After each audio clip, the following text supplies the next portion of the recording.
Ang ibabahagi ko ngayon sa inyo ay tungkol sa corn silage. Kahit pa Napier silage, sige. So ganito yung umpisa ng kwento natin. Kapag binigyan mo ng silage ang mga kambing na yan, hindi kagaya ng tupa, talagang sisimutin ng tupa eh. Ang kambing, pipiliin yan. Pipiliin niya syempre yung mas maliliit na cut, mas malalambot. Tapos matitira yung mahibla, no? Yung ganyan, oh, matitira yan. Yan, yung ganyan, no?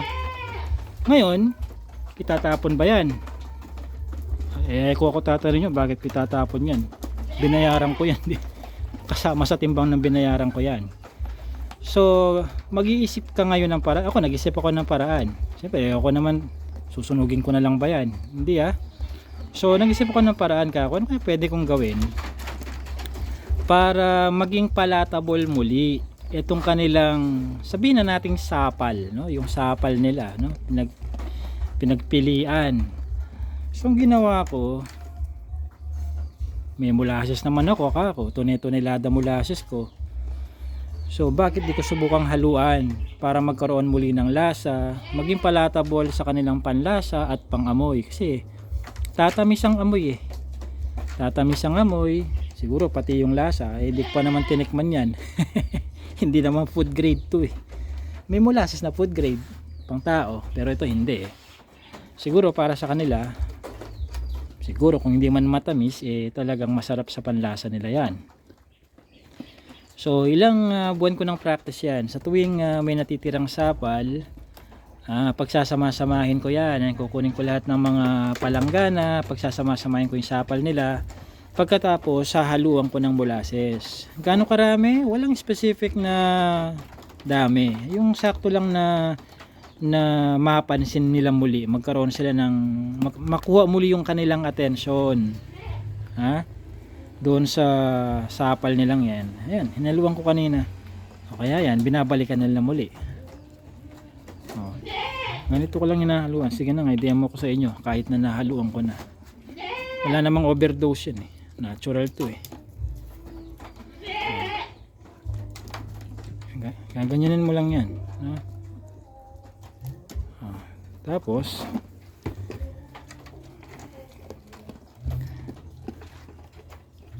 haluin mo. Kasi pag hindi mo hinalo yan, yun nasa taas lang ang kanilang kakainin muli. Ihalo mo. Ngayon, huwag mong babasahin yan. Hindi tayo nagpapakain ng tubig. Dry matter pinapakain natin. Maamoy naman nila yan Kasi baka isipin nyo, ibabad ko kaya para lahat ng hibla sumipsip. Hindi kailangan ganun. At hindi rin naman kailangan isang galong molasses ang ibuhos mo dyan. Kasi una sa lahat, yung pagkakasilage ko nito, may molasses na. So kahit pa paano, yung traces ng lasa at amoy ng molasses nandyan na. Triniplihan lang natin dahil ito nagtoppings tayo ng molasses. Ganun din ginawa ko sa mga nandun. Ito pang isa daliri. Aray ko, matalim ang ngipin mo, loko ko. Pati daliri ko tinira na.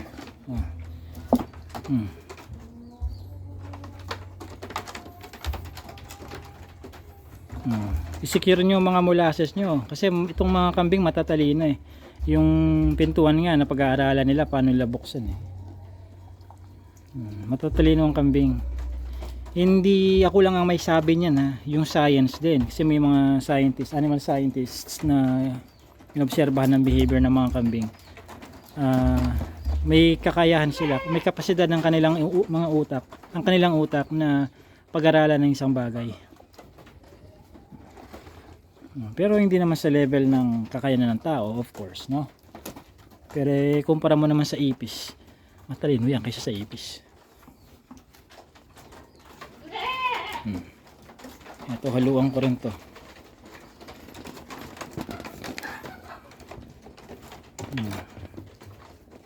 Nakaamoy sila ng molasses, kaya yan sunod-sunuran na naman.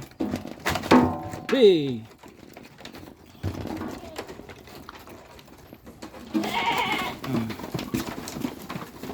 Haluin yan. kailangan yung simutin yan bago ko kayo bigyan ng panibagong silage. Gusto ko medyo simot-simot nyo na yan. Aba, hindi na pupulot ang silage, boys.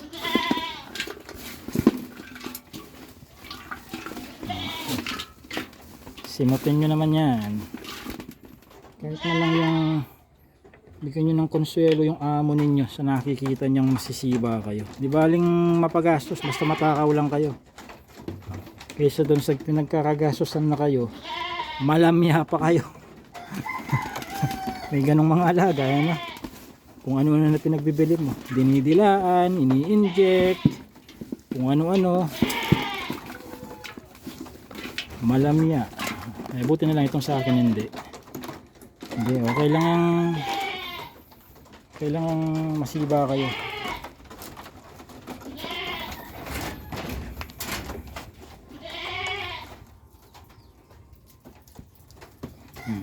Madami naman tayong molasses, di gamitin natin kung ano meron tayo. Kahit na araw-arawin na ganyanin natin yan, walang overdose yan.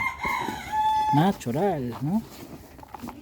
Kaysa sa painumin mo sila ng tubig na may dextrose powder, ito na yung dextrose nila, yung molasses. Alternative yan sa synthetic na dextrose powder.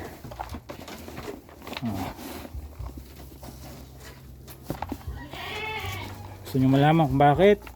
Sige, assignment ko para sa inyo ha, para hindi puro spoon feeding. Bumili kayo ng dextrose powder o kaya punta kayo sa Agribet. Kunyari bibili, pagkaabot sa inyo picturean. Tapos, bago po isip ko, balik nyo. Ano pipicturean nyo? Yung chemical composition. Napicturean nyo na. Well, hindi nyo kailangan gawin yan actually. Punta lang kayo sa mga Lazada, Shopee. Hanap kayo ng dextrose na kung ano-ano doon.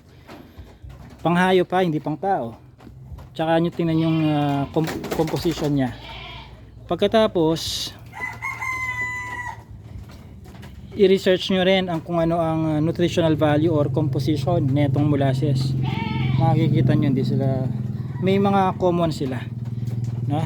Pero hindi ko sinasabing lahat ng nasa synthetic na dextrose ay nandun din sa molasses, at di ko rin sinasabing lahat ng nasa molasses ay nandun sa synthetic na dextrose powder.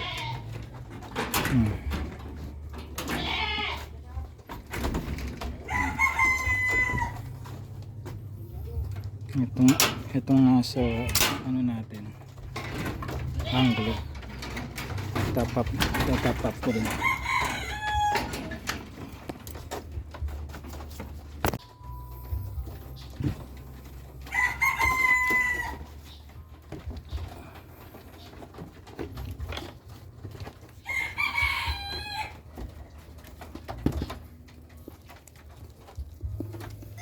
Kung gusto nyo bumili ng molasses yung nasa ganitong mga container, yan, 1 galon yan, almost 7 kilos ang laman yan pag tinimbang. Nandyan sa description box ang link kung saan kayo makakabili kay Alpha Adventure Farms. Daanan na lang ninyo, pick upin, dahil mahal ang ano nyan, delivery, dahil mabigat. Huwag nyo nang ipa-JNT, pero nasa sa inyo.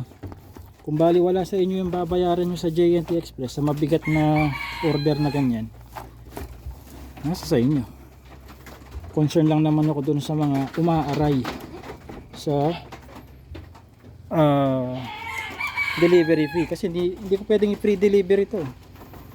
Nagkawang gawa na lang ako, no? Lugi pa. Bigat niya ito taas ng charge.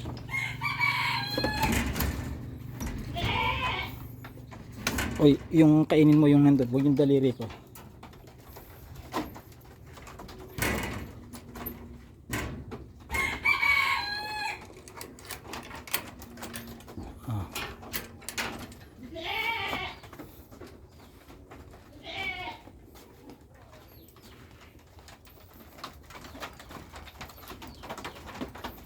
Ito, paubos na. Re-refill lang ko ito niyan. Tapos yung tubig nila yan, hindi nawawalan ng molasses, kaya itim. Ayan. So, ganyan lang. Yan ang technique ko kung paano ko napapasimot sa kanila ang kanilang silage, napier or corn silage pa yan. Sa tupa hindi ko kailangan ganituhin eh. Naku, talagang palanggana lang ang matitira sa tupa. Yung feeding trough lang talaga matitira.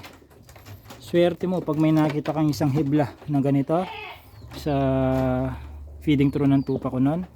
Wala, simot. Yan ang kaibahan naman ng tupa sa kambing.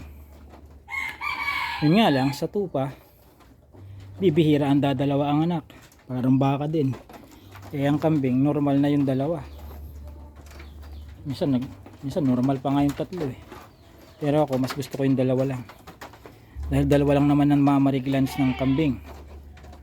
Pinagod ko na naman sarili ko kapag naging tatlo ang anak niyan. Papadedi din ako sa bote. Okay, so sa mga gustong bumili ng corn silage at saka molasses, nandyan sa description ng video yung mga links kung kayo umorder. Nandun yung saan pipikapin, anong address, magkano, minimum order, saan magbabayad, credit card ba, GCash, nandun na lahat. Click na lang ninyo at magbasa na lang. This has been JC De Guzman of Alpha Adventure Farms.